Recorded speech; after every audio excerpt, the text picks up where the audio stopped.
Imana ishimwe kandi Imana ihabwe icyubahiro. Uyu mugoroba tugiye gusangira ijambo ry'Imana riboneka muri Yesaya ibice 64 umurongo wa 2 n'uwa 3. Reka dusome mu izina rya Yesu. Umurongo wa 2 aravuga ngo ubwo wakoraga ibiteye ubwoba tutabyibwiraga, waramanutse imisozi itengukira imbere yawe, kuko uhereye kera ntabwo abantu bigeze kumenya cyangwa kumvisha amatwi yabo, amatwi no kurebesha amaso indi mana igira ikimariro uyitegereza itari wowe. Amen. Imana ihabwe icyubahiro. Dusomye ijambo ry'Imana riboneka muri Yesaya ibice 64 umurongo wa 2 n'uwa 3.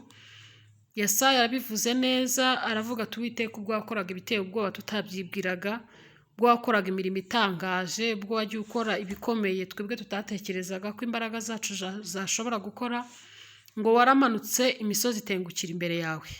Hari igihe Imana ikora ibintu by'imbaraga nawe wabireba ugashakamo amaboko y'abakomeye muziranye yaba bikoze, ugashaka imbaraga z'umuryango zaba zibikoze, ugashaka mu baturanyi, ugashakisha ahantu hose byaba biturutse kugira ngo ibyo bintu by'imbaraga bikoretse imbere yawe bireba ubibone, ugasanga ari Imana yonyine ibikoze. Imana nishimwe kandi ihabwe icyubahiro. Yesaya rero avuga ngo Imana waramanutse imisozi itengukira imbere yawe. Hari igihe Imana ikora ibintu ukabona ni nk'umusozi utengutse, ukabona ko kwira wimuye, ukabona ko kwikoza ikintu cy'imbaraga utashoboraga gushobora. Wenda ari uburwayi wari ufite, wenda ari ikibazo gikomeye wari ufite, wenda ari ikintu cyari gitumye umutima wawe uhagarara, Imana yagikoresha imbaraga zayo zikomeye, ukabona ni nk'umusozi utengutse. Yesaya arabivuga, aravuga ngo waramanutse imisozi yose itengukira imbere yawe. Ageze ku murongo wa 3 aravuga ngo kuko uhereye kera nta muntu wigeze kurebesha amaso ye cyangwa ngo yumvishe amatwi ye indi mana igira ikimariro uyitegereza itari Uwiteka. Imana yacu nihabwe icyubahiro. Kuyitegereza cyangwa se kuyiringira, kuyihanga amaso, nta na rimwe bikoze isoni umuntu yiringira, nta na rimwe umuntu ashobora kwikorera amaboko yiringiye Imana kandi yayitegereje. Imana yacu nishimwe cyane. Ngo uhereye kera nta muntu wigeze kurebesha amaso ye cyangwa ngo yumvishe amatwi ye indi mana igira ikimariro umuntu uyitegereza itari Uwiteka. Abantu bagira ibintu byinshi bategereza cyangwa biringira cyangwa bahanga amaso, bakabitegerezaho ubutabazi, bakabitegerezaho kwizera kwabo kw'ejo hazaza, imibereho se cyangwa ibyiringiro by'ejo hazaza bakabitegereza ku bandi bantu. Ushobora gutumbira umuntu ukabona wenda hari icyo yabasha kukumarira, cyangwa umuryango, cyangwa inshuti zawe, cyangwa abakomeye bo mu isi. Ushobora kureba mu buryo ubwo ari bwo bwose ukabona wenda hari ibindi bintu warebaho ukabona byaturukamo ubutabazi, ariko birarangira, imbaraga zabyo zirashira. Niba ari abantu icyubahiro cyabo gishobora kurangira, niba ari umunyamaboko wari wiringiye imbaraga ze zishobora gushira, niba ari umuntu wabonaga ko yabasha kugufasha icyo kintu kiri imbere yawe gikomeye, imbaraga ze zishobora kurangira.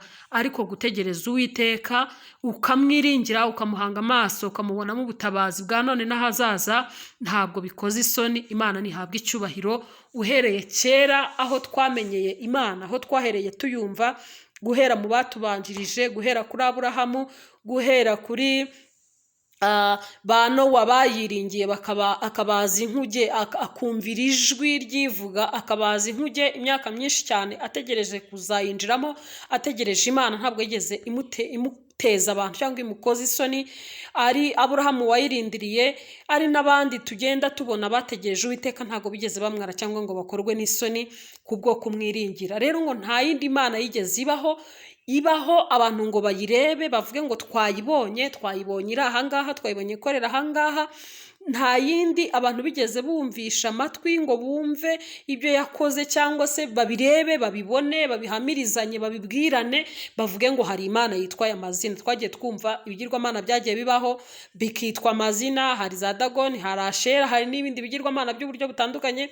N'uyu munsi kandi hari abantu bakibisenga cyangwa bakibyiringira, ariko byose imbaraga zabyo zirashira, zirarangira, cyangwa se bikaba bimeze nk'ibihagaze, bidakora, bitanyeganyega, bidafite imbaraga imbaraga, bidatekereza, bitagenda, bitagira aho bivana umuntu ngo bimugeze ahandi, ariko akabyiringira.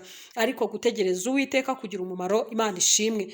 Nta muntu wigeze arebesha amaso ye cyangwa ngo yumvishe amatwi ye indi mana yigeze igira ikimarira umuntu yitegereza itari Uwiteka. Sinzi niba wenda mu bankurikiye murimo munyumva cyangwa se muzanyumva n'ejo hazaza, hari umuntu watubwira ko yigeze abona indi mana itari Uwiteka. Ariko Uwiteka tuvuga twaramubonye, yagiye abana natwe, yagiye adushyigikira. Hari abarwaye murakira, hari abagiye mu bitaro muvayo, hari ababa bari kumva n'iri jambo bakiriyo, ariko ukaba umazeyo iminsi ubona hari ibikwihebesheje uvuga ngo nzakira ryari. Hari abandi baje murarana ijoro rimwe, bo babyuka batagihumeka, ariko wowe uracyahumeka, uracyategereje ubuzima, uracyafite ibyiringiro byo kubaho. Nuko Imana igira ikimarira uyitegereza ari Uwiteka. Imana nihabwa icyubahiro. Hari imirimo myinshi itangaza Imana ikoresha imbaraga zayo, ukavuga ngo ibingibi ntabwo ari umuntu ubikoze, ukavuga ngo ibi ntabwo ari ukuboko k'umuntu kubikoze, ukavuga ngo ibi ni ukuboko kw'Imana konyine kubikoze. Nawe nusubira inyuma ugasura amateka yawe, ukireba, ukareba umuryango uvukamo, ukareba mu rubyaro rwawe, ukareba mu muryango washatsemo, ukareba mu mibereho yawe ya buri munsi, ukareba aho uhagaze n'aho uvuye, urasanga hari imirimo y'Imana yakoretse ku buzima bwawe kubwo kwiringira Uwiteka. Rero dukomeze tumutumbire, tumuhange amaso, tumwiringire, kuko uhereye kera ndetse ukageza kuri uyu munsi, kuri iyi saha, kuri iyi tariki cyangwa kuri uyu munota, nta muntu wigeze kurebesha amaso ye, nta n'uzarebesha amaso ye cyangwa ngo yumvishe amatwi ye indi mana igira ikimarira uyitegereza itari Uwiteka. Uwiteka ni uwo kwiringirwa, ni uwo guhangwa amaso, ni uwo kwizerwa. Waba urwaye umwizere, waba ufite ibibazo bitandukanye umwizere. Ntabwo ajya akoza isoni abantu. Nubwo uyu munsi waba ubona hari ibikugoye, nubwo uyu munsi waba ubona hari ibintu bitumye umutima wawe uhagarara, ariko ubwira umutima wawe ngo wimpagararamo umutima wanjye, wimpagararamo, nzongera ngire ibyiringiro, nzongeramo n'ubutabazi, nzongera ndebesha amaso yanjye kugira neza ku Imana yanjye nyiri mu isi y'ababaho. Dawidi niwe yageze kubivuga neza, aravuga ngo mba nararabyeyo ntizera ko nzarebera. Kugira neza kwababaho kw'Imana mu isi y'ababaho, kugira neza kw'Imana mu isi y'ababaho, ugire kwizera. Nubwo waba ufite ibibazo, nubwo wabona bikugoye, nubwo wabona bikuruhije, wongere kwiringira Imana, kuzongera kurebesha amaso yawe kandi kuzongera kumvisha amatwi yawe Imana igira ikimarira uyitegereza ariyo Uwiteka waremye ijuru n'isi. Imana yacu nihabwa icyubahiro. Numvaga uyu mugoroba ari ijambo nifuza kubasangiza. Twongere tugirire Imana icyizere. Niba wumvaga umutima utangiye kuguhagararamo, ukumva ibyiringiro byawe bishize, ukavuga ngo ahari Imana yangira kure, Imana yangira nyirengagije, Imana yangisa n'intaye cyangwa isize, girira Imana icyizere. Nta muntu wigeze guhamiriza indi mana ngo ayivuga ayibwira abantu nk'Imana turimo tuvuga none, yitwa Uwiteka waremye ijuru n'isi. Niyo yonyine umuntu abasha gutegereza akabona ubutabazi, akabona uburengezi, ibyiringiro bikagaruka.